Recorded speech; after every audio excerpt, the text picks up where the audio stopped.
Aka hormay. Salomat bo'ling. Ko'ringiz yo'qmeni zo'r beparosat ekansiz aka. Rahmat, qo'ldan kelgancha. Aka yo'q demasiz, bitta intervyu olsa bo'laveramiz sizdan. Mayli aka. Aka mana hozir chorrahada zo'r beparosatlarga o'xshab tupirdingiz. Yo'q, stop. Meni kimlargadir o'xshatmay, men o'shini o'ziman beparosatni o'zimanmi aka? Yo'q. Ha. Bunaqa natijaga qanaqa qilib berishgansiz aka? Yaxshi savol bo'ldi. Beparosat bo'lish ham oson bo'lmagan, juda qiynalganman. Boshida uyalardim. Yani tupurgani, haligi Flash Red Bull idishlarini olib, o'shunga tupurib to'plab, nosimni ham tupurgimni ham hech kim ko'rmaganda archalar tagiga otib yuborardim. Keyin baribir endi maqsad katta-yu. Sekin mashinani sal eshigini ochib turib, tupurib yopib oldim.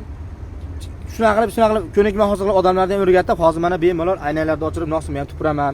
Ko'rdingiz mana gavjum joylarda svetofor qizil bo'lgan to'xtab, bemalol xohlasam nariga oynani ochib tupuraveraman, hozir mana. Aka yana kelajakda maqsadlaringiz bormi? Ha, maqsadlar juda ham katta.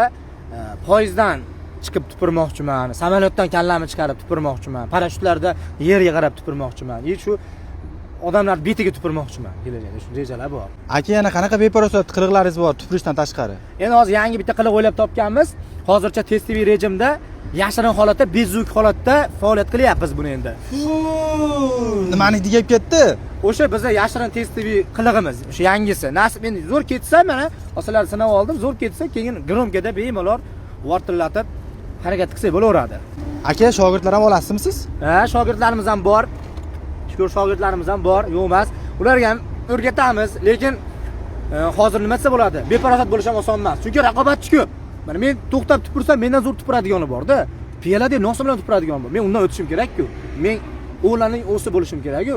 Shuning uchun shogirdlar ko'p, tarbiyalayapmiz, yaxshi harakat qilishyapti. Aka, bunaqa beparosat qiliqlaringizni qachon tugatmoqchisiz? Endi o'zimizdan yaxshi izdosh qoldirgandan keyin faoliyat tugatamiz, lekin ikkita juda katta rejam, niyatim bor, amalga oshirishim kerak. Ya'ni u kekirish. Ya'ni hozir kekirish ham ancha-munchasida yo'q bir beparosat qiliq hisoblanadi. Buni ham usta qattiq ishlayapman. Mana ko'rishinglar mumkin.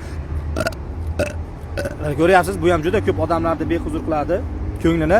Undan keyin oxiri shu xalqning ichida qusishdan keyin to'xtataman faoliyatimni. Aka, rahmat katta. Sog' bo'linglar.